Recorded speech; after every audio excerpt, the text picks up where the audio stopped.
Random House Audio presents 50 Shades of Grey by E. L. James. Read for you by Becca, Battoe. Chapter 1. I scowl with frustration at myself in the mirror. Damn my hair. It just won't behave. And damn Catherine Kavanaugh for being ill and subjecting me to this ordeal. I should be studying for my final exams, which are next week, yet here I am, trying to brush my hair into submission. I must not sleep with it wet. I must not sleep with it wet. Reciting this mantra several times, I attempt, once more, to bring it under control with the brush. I roll my eyes in exasperation and gaze at the pale, brown-haired girl with blue eyes too big for her face staring back at me, and give up. My only option is to restrain my wayward hair in a ponytail and hope that I look semi-presentable. Kate is my roommate, and she has chosen today, of all days, to succumb to the flu. Therefore, she cannot attend the interview she'd arranged to do with some mega-industrialist tycoon I've never heard of for the student newspaper. So I have been volunteered. I have final exams to cram for and one essay to finish, and I'm supposed to be working this afternoon. But no, today I have to drive 165 miles to downtown Seattle in order to meet the enigmatic CEO of Gray Enterprises Holdings, Inc. As an exceptional entrepreneur and major benefactor of our university, his time is extraordinarily precious, much more precious than mine. But he has granted Kate an interview. A real coup, she tells me. Damn her extracurricular activities. Kate is huddled on the couch in the living room. Anna, I'm sorry. It took me 9 months to get this interview. It will take another 6 to reschedule, and we'll both have graduated by then. As the editor, I can't blow this off. Please. Kate begs me in her rasping, sore-throat voice. How does she do it? Even ill, she looks gamine and gorgeous, strawberry blonde hair in place and green eyes bright, although now red-rimmed and runny. I ignore my pang of unwelcome sympathy. Of course I'll go, Kate. You should get back to bed. Would you like some NyQuil or Tylenol? NyQuil, please. Here are the questions in my digital recorder. Just press record here. Make notes. I'll transcribe it all. I know nothing about him, I murmur, trying and failing to suppress my rising panic. The questions will see you through. Go. It's a long drive. I don't want you to be late. Okay, I'm going. Get back to bed. I made you some soup to heat up later. I stare at her fondly. Only for you, Kate, would I do this. I will. Good luck. And thanks, Anna. As usual, you're my lifesaver. Gathering my backpack, I smile wryly at her, then head out the door to the car. I cannot believe I have let Kate talk me into this. But then Kate can talk anyone into anything. She'll make an exceptional journalist. She's articulate, strong, persuasive, argumentative, beautiful, and she's my dearest, dearest friend. The roads are clear as I set off from Vancouver, Washington, toward Interstate 5. It's early, and I don't have to be in Seattle until 2 this afternoon. Fortunately, Kate has lent me her sporty Mercedes CLK. I'm not sure Wanda, my old VW Beetle, would make the journey in time. Oh, the Merce is a fun drive, and the miles slip away as I hit the pedal to the metal. My destination is the headquarters of Mr. Gray's global enterprise.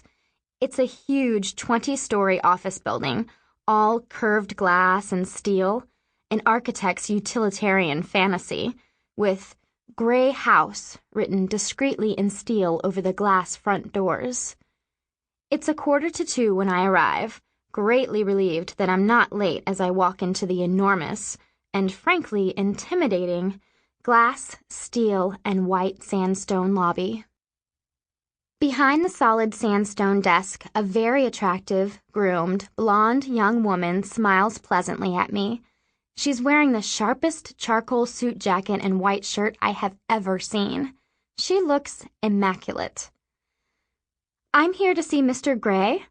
Anastasia Steele for Catherine Kavanaugh." "Excuse me one moment, Miss Steele." She arches her eyebrow as I stand self-consciously before her. I'm beginning to wish I'd borrowed one of Kate's formal blazers rather than worn my navy blue jacket.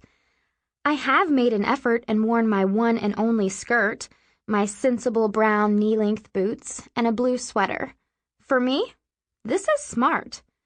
I tuck one of the escaped tendrils of my hair behind my ear as I pretend she doesn't intimidate me. "Miss Kavanaugh is expected. Please sign in here, Miss Steele. You'll want the last elevator on the right. Press for the 20th floor." She smiles kindly at me, amused, no doubt, as I sign in.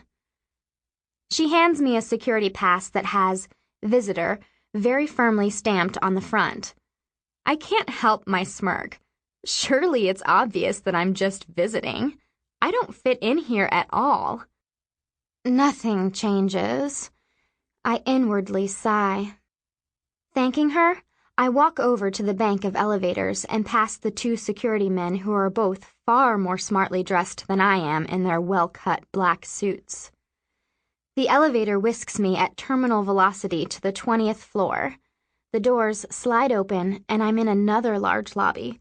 Again, all glass, steel, and white sandstone. I'm confronted by another desk of sandstone and another young blonde woman, this time dressed impeccably in black and white, who rises to greet me.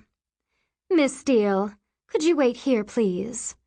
She points to a seated area of white leather chairs. Behind the leather chairs is a spacious glass-walled meeting room with an equally spacious dark wood table and at least 20 matching chairs around it. Beyond that, there is a floor-to-ceiling window with a view of the Seattle skyline that looks out through the city toward the Sound. It's a stunning vista, and I'm momentarily paralyzed by the view. Wow.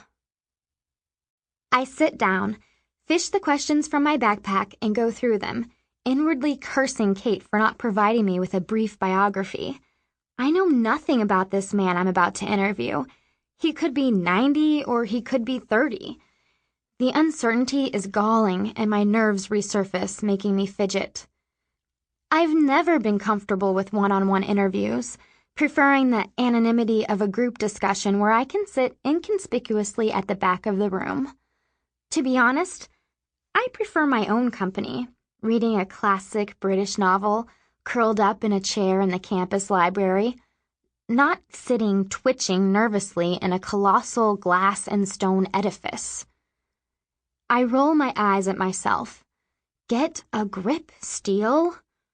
Judging from the building, which is too clinical and modern, I guess Gray is in his 40s, fit, tanned, and fair-haired to match the rest of the personnel.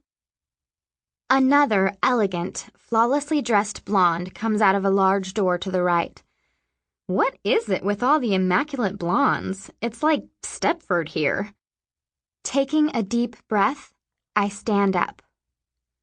"Miss Steele," the latest blonde asks. "Yes," I croak and clear my throat. "Yes." There, that sounded more confident. "Mr. Gray will see you in a moment. May I take your jacket?" "Oh, please." I struggle out of the jacket. "Have you been offered any refreshment?" No." Oh dear, is blonde number 1 in trouble? Blonde number 2 frowns and eyes the young woman at the desk. "Would you like tea, coffee, water?" she asks, turning her attention back to me. "A glass of water, thank you," I murmur. "Olivia, please fetch Miss Steele a glass of water." Her voice is stern. Olivia scoots up and scurries to a door on the other side of the foyer. "My apologies, Miss Steele. Olivia is our new intern. Please be seated. Mr. Gray will be another 5 minutes."